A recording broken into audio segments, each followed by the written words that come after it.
സ്നേഹമോൾ നൈനാനുണ്ട്. സ്നേഹ, പല സ്ഥലങ്ങളും ഇപ്പോൾ താഴ്ന്ന പ്രദേശങ്ങളും മലയോര മേഖലയും ഒക്കെ ഒരുപോലെ ഒരു അപകട സാധ്യതയിൽ നിൽക്കുകയാണ്. മലയോരത്താണെങ്കിൽ മണ്ണിടിച്ചിൽ, ഉരുൾപൊട്ടലൊക്കെ, താഴ്ന്നയിടങ്ങളിൽ വെള്ളക്കെട്ടുണ്ടാകുന്നു. ഇപ്പോൾ സ്നേഹം നിൽക്കുന്ന സ്ഥലങ്ങൾ എങ്ങനെയാണ്? മഴ ഇപ്പോഴും തുടരുന്നുണ്ടോ?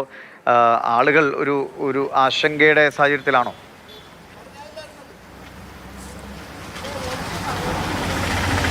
നിവിഷ്, ഞാനിപ്പോൾ നിൽക്കുന്നത് പാലാ തൊടുപുഴ ബൈപ്പാസിന് താഴെയുള്ള പ്രദേശമാണ്. ഇപ്പോൾ ഈ മീനച്ചിലാറിനോട് ചേർന്ന് കിടക്കുന്ന ഈ പാലയിൽ തന്നെ ഏറ്റവും താഴ്ന്ന പ്രദേശങ്ങളാണ്. ഈ പ്രദേശങ്ങൾ കാണുമ്പോൾ തന്നെ നമുക്ക് മനസ്സിലാകും, അതായത് ഇവിടെ കുറേ വീടുകളുണ്ട്. ആ വീടുകളിലൊക്കെ തന്നെ പൂർണ്ണമായിട്ടും വെള്ളം കയറിയ നിലയിലാണ്. ഈ വഴിയൊക്കെ നോക്കിയാൽ തന്നെ നമുക്ക് മനസ്സിലാകും, ഒരു നാരോ റോഡാണുള്ളത്. ആ റോഡ് മുഴുവൻ കര കവിഞ്ഞ്, അതായത് ഈ മതിലുകളൊക്കെ കവിഞ്ഞ് വെള്ളം ഒഴുകിക്കൊണ്ടിരിക്കുകയാണ്.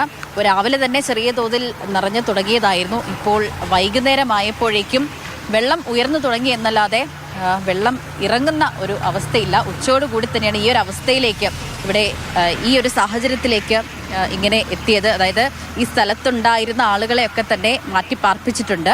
തൊട്ടടുത്തുള്ള ക്യാമ്പുകളിലേക്കും അതോടൊപ്പം തന്നെ അവരുടെ ബന്ധു വീടുകളിലേക്കുമൊക്കെ മാറ്റി പാർപ്പിച്ചിട്ടുണ്ട്.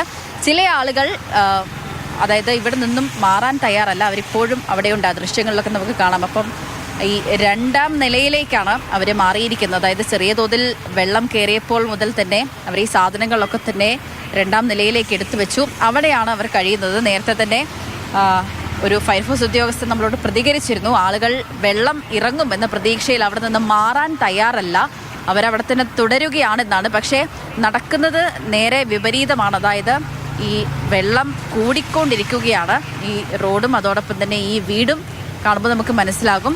മാത്രമല്ല ഈ കൃഷിയിടമൊക്കെ പൂർണ്ണമായും ഒരു തകർന്ന ഒരു അവസ്ഥയിലാണ് ഉള്ളത്. ഇപ്പോൾ ഈ പാലയിൽ തന്നെയാണെങ്കിൽ തന്നെ ഒരു 6ഓളം ക്യാമ്പുകൾ തുറന്നിട്ടുണ്ട്. ഇനി സാഹചര്യം കണക്കിലെടുത്ത്, അതായത് ഇനി മഴ കനക്കുകയാണെങ്കിൽ അല്ലെങ്കിൽ ഈ വെള്ളം ഉയരുകയാണെങ്കിൽ കൂടുതൽ ക്യാമ്പുകൾ തുറക്കും എന്നത് തന്നെയാണ് MLA അറിയിച്ചിരിക്കുന്നത്.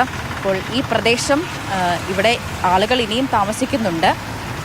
കാണുന്നത് പോലെ തന്നെ രണ്ടാം നിലയിലേക്കാണ് ആളുകൾ അവരുടെ സാധനങ്ങളും ഒക്കെ മാറ്റി അവരവിടെ താമസിക്കുന്നത്. അവരവിടെ തന്നെ തുടരുകയും ചെയ്യും. അപ്പോൾ കുറച്ച് ആളുകൾ ക്യാമ്പിലേക്ക് മാറാൻ തയ്യാറുമല്ല. അപ്പോൾ പാലാ തൊടുപുഴ ബൈപ്പാസ് റോഡിലാണ് ഞാനുള്ളത്. അപ്പോൾ താഴ്ന്ന പ്രദേശമാണത്. ഇവിടെ നോക്കുമ്പോൾ നമുക്ക് മനസ്സിലാകും ആ ഒഴുക്ക് കറക്റ്റ് ഒരു പുഴ ഒഴുകുന്നത് പോലെ തന്നെയാണ് ഇവിടുത്തെ ഒഴുക്ക്. വീടിൻ്റെ 1ാം നിലയിലൊക്കെ തന്നെ പൂർണ്ണമായും വെള്ളം കയറിയിരിക്കുകയാണ്. അപ്പോൾ സാധനങ്ങളൊക്കെ തന്നെ ഏറെക്കുറെ മാറ്റി എന്നാണ് ഇവിടുത്തെ ആളുകൾ പറയുന്നത്. അപ്പോൾ അങ്ങോട്ടേക്ക് ഇറങ്ങാൻ വയ്യാത്തൊരവസ്ഥയാണ്. ആരെങ്കിലും അങ്ങോട്ടേക്ക് ഇറങ്ങിയാൽ നമ്മൾ മുങ്ങിപ്പോകുന്നൊരവസ്ഥയിലുള്ള അത്രമാത്രം വെള്ളം ഇവിടെയുണ്ട്. അപ്പോൾ ഇനി കൂടുതൽ അപകടാവസ്ഥയുണ്ടെങ്കിൽ ഇനി കൂടുതൽ ക്യാമ്പുകൾ തുറക്കും. അവരെയൊക്കെ അപ്പോഴേക്കും മാറ്റി താമസിപ്പിക്കും എന്നാണ് കരുതുന്നത്. ശരി സ്നേഹ.